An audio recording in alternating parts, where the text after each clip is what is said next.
이렇게 된 것은 우리는 이것을 극좌표라고 하죠. 그리고 이렇게 된 것을 직교좌표라고 하죠. 극좌표를 직교좌표로 나타낼 수 있어야 됩니다. 그리고 이렇게 된 이 값, 이걸 뭐라고 하죠? 순식값이라고 하죠. 순식값을 극좌표 형식으로 또는 직교좌표 형식으로 나타낼 수가 있죠. 이것을 우리는 페이저라고 하죠.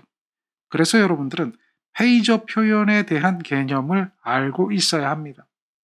페이저를 알면 회로 해석을 쉽게 할 수 있죠. 따라서 페이저에 대한 개념을 반드시 기억하십시오. 페이저는 최대값으로 표현할 수도 있고 시료값으로 표현할 수도 있습니다. 여러분들은 최대값과 시료값, 평균값, 순식값에 대한 차이를 기억하고요. 그것에 대해서 파형률과 파고율을 기억해야 합니다. 그것은 무조건 알고 있어야 돼요. 이 내용을 알고 우리는 2-4번 문제를 풀 수가 있는데요. 그림과 같은 회로가 있습니다. 이런 회로를 어떤 회로라고 이야기하나요? 이런 회로를 우리는 병렬회로다라고 이야기합니다. 병렬로 될 때는 특징이 한 가지 있습니다. 어떤 특징이 있을까요? 병렬로 했을 때의 특징은 전압이 일정하다라고 하는 거죠. 반대로 직렬로 연결하게 되면 전류가 일정하다라고 이야기하는 거죠. 전압이 일정하다라는 이야기는 지금 이런 병렬회로에서 Z1 양단의 전압이 V1이고요. Z2 양단의 전압이 V2인데요. 이 두 전압이 똑같다라고 이야기하고 있는 거죠. 그림과 같은 회로에서 Z1 양단의 전압이 V1이고요. Z2 양단의 전압이 V2입니다. 이렇게 될 때 여기에 있는 Y값과 여기에 있는 V값이 얼마인가 이렇게 물어보는 거죠. 전압이 똑같기 때문에 이걸 우리는 구할 수가 있는 거예요. 병렬이니까. 그래서 V1과 V2가 똑같기 때문에 두 전압을 비교해야 하거든요. 두 전압을 비교하려면 얘를 A 플러스 J의 B의 형태로 바꿔줘야 이거로 비교가 되죠. 실수는 실수끼리, 허수는 허수끼리 똑같아야 된다라고 하는 거잖아요. 그걸로 비교하는 거예요. 그러면 여러분들은 여기서 해야 할 게 있어요. 뭐냐면 V의 각의 30도라는 이것을 A 플러스 J의 B의 형태로 나타내는 거예요. V의 코사인의 30도 플러스 J의 V의 사인의 30도로 나타낸다라고 하는 거죠. 그래서 V1하고 V2가 똑같으니까 얘가 루트 3이 되고 플러스 J의 Y가 된다라고 하는 거죠. 이런 거예요. 이렇게 놓고 나서 보면 얘와 얘는 똑같은 거라고 알 수가 있어요. 또한 얘와 얘는 똑같은 거라고 알 수가 있어요. 그러면 첫 번째 여기에서 그러므로 V 코사인 30도는요. 얘는 루트 3이 되는 거예요. 자, 코사인 30도의 값이 얼마일까요? 계산기 눌러보면 되겠죠. 코사인 30도는 2분의 루트 3이에요. 얘가 루트 3이 되는 거죠. 이렇게 되는 걸 우리는 알 수가 있어요. 그러면 여기서 루트 3, 루트 3은 약분돼서 없어지고요. 여기 있는 2가 2항되게 되겠죠. 여기에다가 2를 곱하고 여기에다가 2를 곱해서 이것을 약분해서 없애버린다라고 생각하면 돼요. 그렇게 2항을 하게 되면 그러므로 V는 2가 되는 겁니다. 요 두 개가 V가 2가 되니까 답이 안 되는 것은 얘는 답이 안 되는 걸 우리는 확인할 수가 있죠. 그러면 Y는 1이나 루트 3이 될 거예요. 자, 그럼 Y를 구해봐요. Y는 어떻게 구할까요? 여기다 구해볼게요. Y는 V 사인 30도가 되겠죠. 이것은 Y다라고 하는 거죠. V 사인 30도는 Y다라고 하는 거죠. V가 2입니다. 여기서 구했으니까요. 사인 30도는 2분의 1이죠. 이렇게 되네요. 얘가 Y가 되죠. 그러니까 Y는 얼마예요? 그러니까 Y는 1이 되는 거죠. 이렇게 구해보면 답은 1번이 되는 걸 확인할 수가 있죠. 이런 문제가 되는 겁니다. 여기에서는 기본적인 개념이 들어있어요. 직교좌표, 극좌표 변환하는 거죠. 공식으로 해도 되고 계산기로 해도 되는데요. 기본적인 공식은 알고 있어야 되죠. 자, 그래서 공식을 하나 정리합니다. 우리가 극좌표로 나타내면 A의 세타라고 이렇게 얘기하죠. 얘는 뭐하고 똑같죠? A의 코사인 세타 플러스 J의 A의 사인 세타 이렇게 되는 게 극좌표를 직교좌표로 바꿔주는 공식이죠. 그 다음 또 하나 더요. A 플러스 J의 B라고 하는 게 있어요. 이것을 극좌표로 나타낼 때는 A의 제곱에 플러스 B의 제곱을 루트 씌워줘야 되겠죠. 이렇게 하면 크기를 구하고요. 각도는 아크탄젠트 실수분의 허수 이렇게 되는 게 각도로 나타내는 거죠. 그래서 이렇게 되는 것을 우리는 할 수 있어야 돼요. 물론 이것을 계산기로 할 수도 있습니다.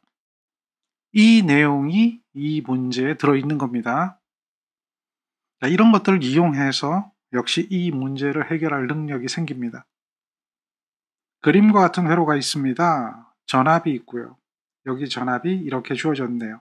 그리고 이렇게 되어 있는 게 있죠. 이걸 우리는 뭐라고 얘기합니까? 여기에 있는 실수와 여기에 있는 허수가 있어요. 이렇게 실수와 허수로 표현된 이거 굉장히 중요한 이야기죠. 이것을 우리는 임피던스라고 불러요. 임피던스는 항상 저항 성분 플러스 J의 리액턴스 성분 이렇게 되죠. 저항은 4가 되고요. 리액턴스는 마이너스 J의 3이거든요. 이게 임피던스예요. 여기서 요 값이 마이너스가 된다라고 하는 이것은 리액턴스가 콘덴서에 의한 리액턴스죠. 그래서 이 리액턴스를 용량 리액턴스라고 불러요. 얘가 만약에 플러스가 된다라고 하면 그때는 어떻게 됩니까? 마이너스 J가 아니라 플러스 J가 된다면 유도 리액턴스죠. 코일에 의한 리액턴스다, 유도 리액턴스다라고 하면 이 부호는 플러스 J가 되는 거죠. 이런 것들을 여러분들이 알고 있어야 됩니다. 지금 이렇게 된 것은 용량 리액턴스 성분, 저항과 콘덴서가 직렬로 연결된 회로에서 저항이 4, 다음 용량 리액턴스가 3이 되는 그런 회로에 대한 임피던스다 라고 이야기하는 거예요. 그랬을 때 여기서 흐르는 전류를 구하래요. 그러면 전류는 어떻게 계산할까요? 전류를 구하라 이렇게 얘기하면 전압을 임피던스로 나눠주면 얘가 전류가 되잖아요. 이렇게 되는 것을 우리는 뭐라고 합니까? 옴의 법칙이라고 하죠. 옴의 법칙, 꼭 기억해야 되는 기본 법칙이죠. 그래서 전압이 있습니다. 전압은 얼마냐라고 하면 전압은 96에 더하기 J의 28에 대한 전압이 될 거예요. 그리고 임피던스는 4의 마이너스 J의 3에 대한 값이 되겠죠. 이것을 계산하려면 우리는 어떻게 계산해야 되냐면 이 분모를 실수로 만들어줘야 돼요.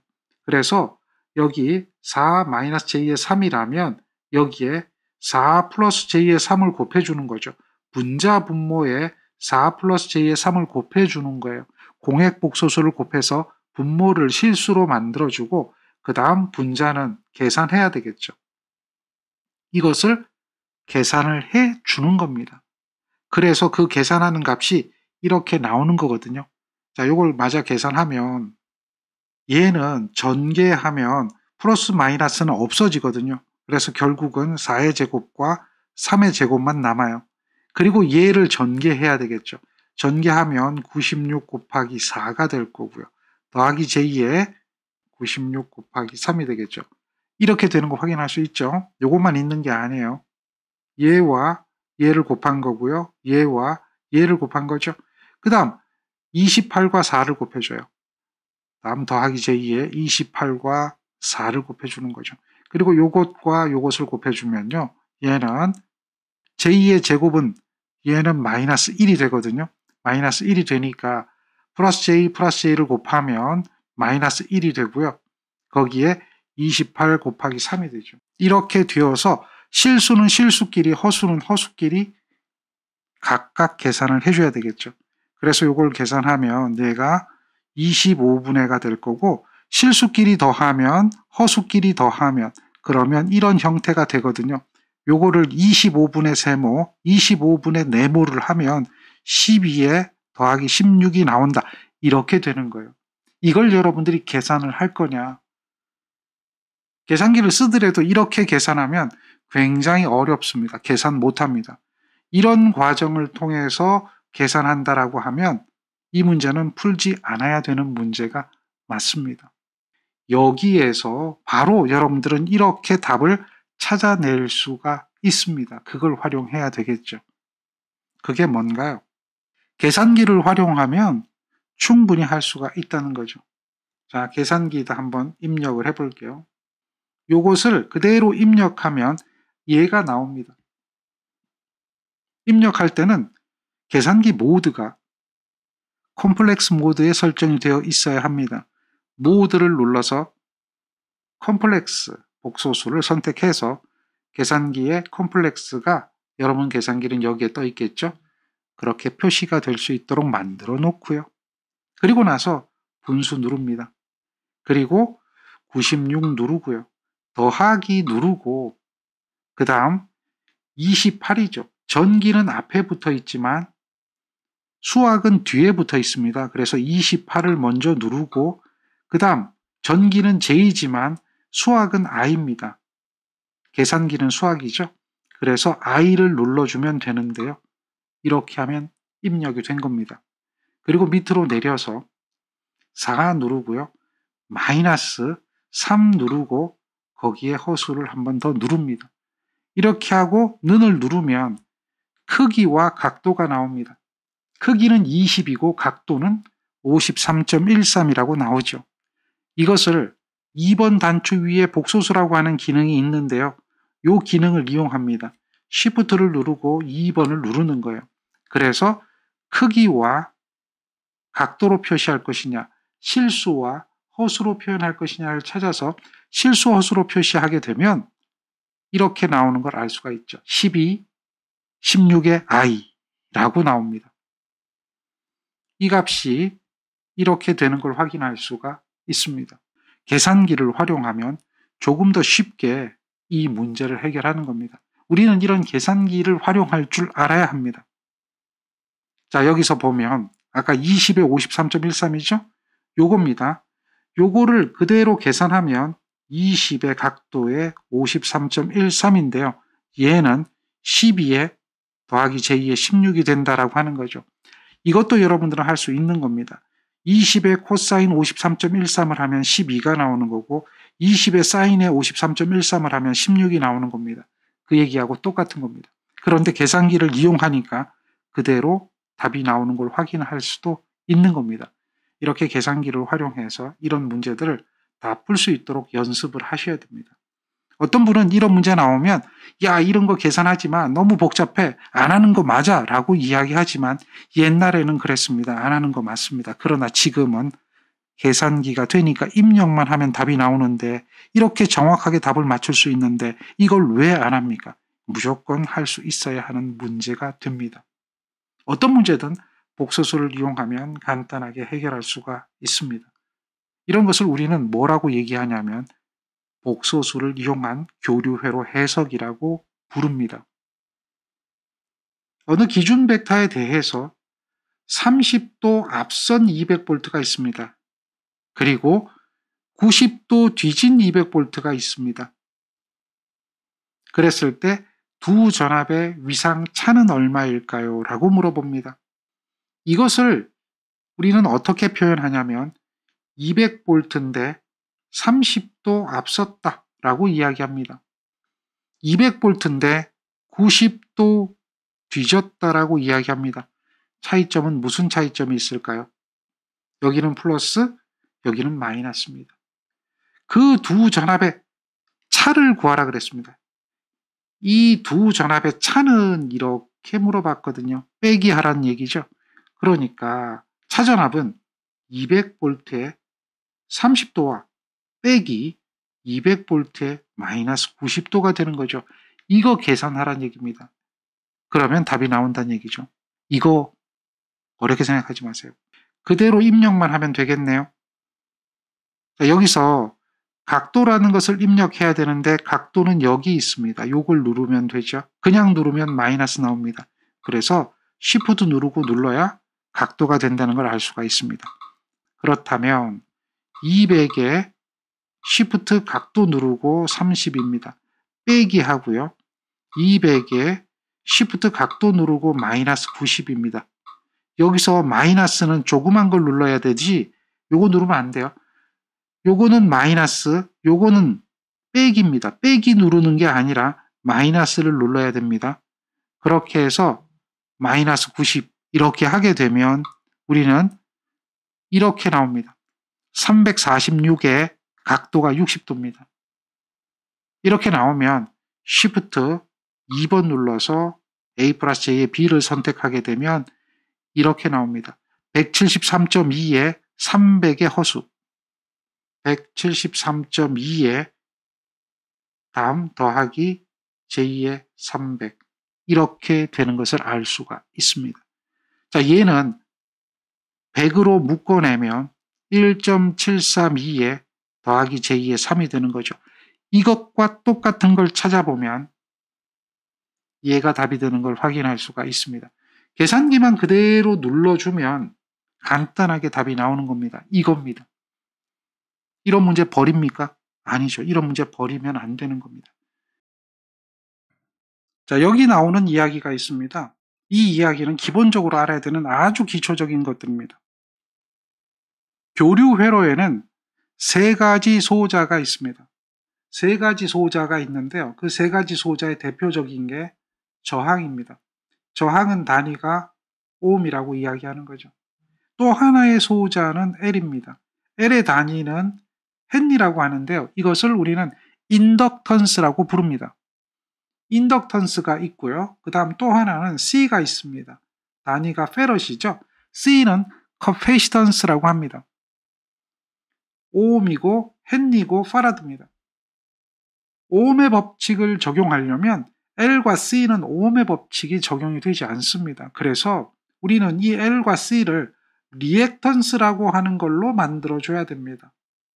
리액턴스, 그래서 그 리액턴스를 XL이라고 하는데요.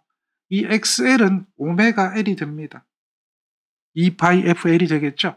L에다가 오메가를 곱해주면 X가 되고요. 그때는 단위가 옴이 됩니다. 이걸 우리는 유도 리액턴스라고 부릅니다. 그 다음 XC라고 하는 게 있죠. XC도 단위는 옴입니다. C인데요. 얘는 C에 오메가를 곱하고 역수를 취해줘야 합니다. 이렇게 하면 XC가 되고 용량 리액턴스가 됩니다. 여기서 X에 대한 부호를 잠깐 보면요. X는 J가 여기 붙습니다. 그러니까 유도 리액턴스는 플러스 J가 됩니다. 그리고 용량 리액턴스는 J가 여기 붙습니다. 분모에 붙거든요. 얘가 분자로 올라오면 마이너스 J가 됩니다. 그래서 유도 리액턴스는 플러스 J, 용량 리액턴스는 마이너스 J가 된다는 걸 알 수가 있습니다. J에 대해서 여러분들이 조금 알고 있어야 되는데요. J는 허수의 단위입니다. J라고 하는 것은 루트 마이너스 1입니다. J라고 하는 것은 0 더하기 J의 1하고 똑같은 겁니다. 그래서 루트 마이너스 1입니다. 그렇게 되다 보니까 J의 제곱을 하면 루트 마이너스 1 곱하기 루트 마이너스 1이 되어서 마이너스 1이 되는 겁니다. 그리고 J분의 1을 하게 되면 얘는 분자 분모에 J의 값을 곱해주게 되면 얘는 마이너스 J가 됩니다. J분의 1은 마이너스 J입니다. 분자 분모에 J를 하나씩 더 곱하면 요거는 마이너스가 되죠. 그래서 마이너스 J가 되는 것처럼 J분의 1은 마이너스 J가 된다라고 하는 이런 성질은 알고 있어야 됩니다. 그리고 이 J는 0 플러스 J의 1은 얘는 1의 각도가 90도임을 의미합니다. 다시 말해서 J는 1의 각도가 90도다라고 이야기하는 것과 똑같습니다. 여러분들은 이 이야기를 반드시 기억해야 합니다. 이런 것들은 기억하지 못하면 안 됩니다. 기본적인 개념이 되는 겁니다. 지금 이야기하는 J에 대한 변화 꼭 기억하십시오. 이런 내용을 알고 다음 문제에 접근을 해야 합니다. 자, 문제를 보면 이렇게 얘기합니다. 인덕터라고 이야기합니다. 인덕터는 이것을 말합니다. L이죠. L에 대한 성질에 대해서 물어보는 겁니다. 이 L에 대한 성질은 자세하게 배우는 과목이 전기 자기학입니다. 전기 자기학에서 인덕턴스라고 하는 것을 여러분들은 배우게 될 겁니다. 전기 자기학에서 커패시턴스, 콘덴서 이거에 대한 이야기를 배우게 될 겁니다. 정전 용량 이런 이야기를 배우게 될 겁니다. 이 인덕터의 특징을 요약한 것 중 잘못된 것은 무엇이냐라고 묻습니다. 인덕터에 대한 이야기를 한번 살펴보면 인덕터는 직류에 대하여 단락회로로 작용한다라고 이야기했습니다. 이 얘기는 무슨 얘기냐면 인덕터는 오음으로 나타내면 오메가 L입니다. 이 이야기는 오메가가 2파이F라는 거죠. 이렇게 되는 걸 의미합니다. 여기서 직류라고 하는 개념이 나오는데요. 이 직류는 여기 있는 이 주파수가 0이 되는 걸 말합니다. 그래서 직류 회로에서는 오음의 값이 0이 된다라고 하는 걸 알 수가 있거든요. 오음이 0이다라고 하는 그 이야기는 어떤 의미가 되나요? 바로 단락이다라고 하는 걸 말하는 거죠. 단락이란 임피던스가 0인 상태로 접촉되는 것을 말하는 겁니다. 단락, 쇼트라고 하는 거죠. 개방, 끊어지는 거죠. 단락과 개방에 대한 개념도 모르면 안 됩니다. 임피던스가 0이 된다는 이야기는요. 전압이 있으면 여기 있는 임피던스가 0이 된다는 이야기는 전류가 무한대로 흐를 수 있다라고 하는 겁니다. 단락이 되면 굉장히 큰 전류가 흐릅니다. 그래서 단락 사고는 화재 사고로 이어지죠. 왜냐하면 전류가 엄청나게 크니까 결국 I 자승 RT라는 열이 발생하는 것을 알 수가 있습니다. 물론 여기에 0.24배 곱해줘야 되겠죠. 0.24배의 I 자승 RT는 열을 나타내는데요. 거기에 흐르는 전류의 제곱에 비례해서 열이 발생한다. 단락이 일어나면 화재 사고가 일어날 수 있다는 이야기가 되는 거죠. 개방이란 임피던스가 무한대가 되는 상태를 말합니다. 다시 말해서 완전히 끊어지는 것. 이런 것을 개방이라고 하죠. 개방과 단락은 기본적인 개념이 돼야 됩니다. 그 다음 두 번째. 일정한 전류가 흐를 때 전압이 무한대가 되지만 일정량의 에너지가 축적된다라고 이야기하는데요. 일정한 전류가 흐를 때 전류의 변화가 없을 때 그때는요. 전압은 0이 됩니다. 이게 인덕터의 특징입니다. 자, 일정한 전류라는 개념을 알아야 됩니다. 일정한 전류는 델타 I라는 전류의 변화가 없다는 걸 말합니다. 코일 양단에 나타나는 전압 VL이라는 것은 L dT분의 DI입니다. 시간의 변화에 대해서 전류의 변화가 있으면 코일은 전압이 발생한다라고 하는 것이죠. 이게 전자유도 법칙 이런 거와 동일한 겁니다. 이렇게 되는 걸 우리는 코일의 단자 전압이라고 해서 알고 있는데요. 여기서 시간이 아무리 짧더라도 이게 0이면 무한대가 되겠죠. 시간이 아무리 짧더라도 전류의 변화가 0이라면 이 전압은 0이 됩니다. 일정한 전류가 흐르면 전압이 무한대가 되는 것이 아니라 전압이 0이 된단 말이에요. 전압이 0이 되고 그래서 벌써 여기서 틀렸다라고 하는 것을 알 수가 있습니다. 자, 인덕터에 전류가 불연속적으로 일정하지 않다는 이야기입니다. 불연속적이라는 얘기는 델타 I라는 전류가 존재하게 되고 급격히 변화하여 델타 T가 0에 가까워져도 전압은 어떻게 되겠느냐? 불연속적으로 급격히 변화하면 전압은 여기가 0이 되죠. 여기가 0이 되면 얘가 존재하고 여기가 0이 되면 그때는 이 전압은 무한대가 됩니다. 전압은 무한대가 되어야 한다. 그런데 실질적으로 무한대가 될 수 없으므로 인덕터에 흐르는 전류는 불연속적으로 변화하면 안 된다. 이렇게 얘기하는 겁니다. 그리고 인덕터는 에너지를 축적합니다. 소모하지는 않습니다. 인덕터가 저장하는 에너지는 W = 2분의 1 Li 제곱이라는 에너지를 축적합니다. 에너지를 소비하지는 않습니다. 이게 인덕터에 대한 성질이죠. 이 인덕터에 대한 성질은 전기 자기학에서 배우는 이야기가 됩니다. 어떤 코일의 전류가 델타 T가 0.01입니다. 이렇게 되는 시간 사이에 50에서 10으로 변화가 됩니다. 이렇게 변화되는 것은 델타 I가 되는데요. 델타 I가 얼마입니까? 델타 I가 50에서 10으로 40만큼 변화했다. 이게 델타 I입니다.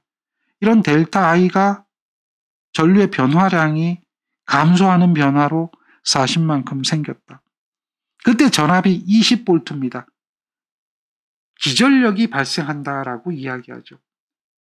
기전력. 이렇게 기전력이 발생한다라고 하면 이것을 우리는 뭐라고 얘기하냐면 전자유도한다라고 하는 거죠. 전자유도 법칙에 의한 전압 V는 -L dt분의 di입니다. 이게 전자유도 법칙이에요. 이렇게 표시하면 얘는 플러스로 나타나면 단자전압이라고 부르고요. 유도전압은 마이너스로 됩니다. 이게 전자유도 법칙이에요.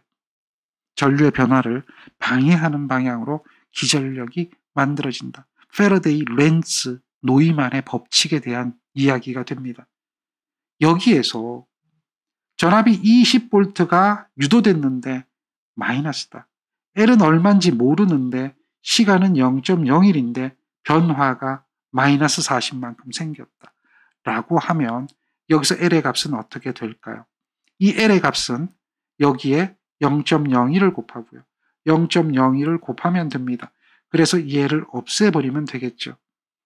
그리고 이렇게 곱한 요거는 플러스가 되겠죠? 40을 나누게 해줍니다. 여기에 40으로 나눠서 없애버리면 여기를 40으로 나눠야 되겠죠. 그러니까 40분의 20에 곱하기 0.01이 될 겁니다.